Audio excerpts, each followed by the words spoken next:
nyepo mari kuyebwa na vanhu vakapanduka vachipandukira mutumwa Paul Maza waAfrica apirwa namo yamutsvene musi wa28 February 2020 achironga nheyo semuvake akachenjera akati muchatsinja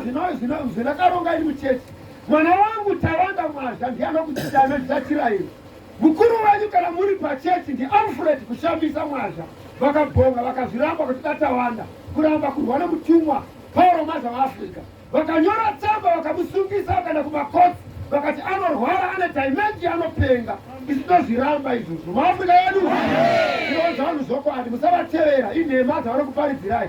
nekuti pamwe nepamwe vanochinja mukazora hati vataura zvakati hati vataura zvakati inini panapa ndinopinda chechi yokwamwazha ndoya ndinopinda ivo vakati hati chechi haisi yekwani kuna vati vane chechi yavo tinawo mavhii 11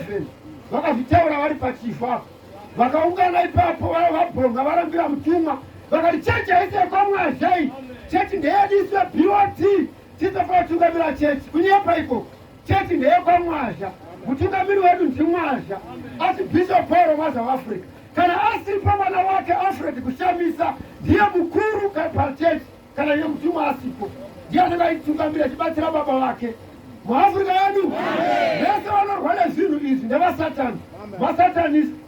vakaramba vakasunga chechi kukoti vakati chechi yedu isusu hedzikota yayo haisi panumber 8 Jefferson isu yedu iri panumber 8 Jefferson yava iri kuIndian Ocean hatizivi kwaile kuti vakaramba pamapepa avo kuti haisi panumber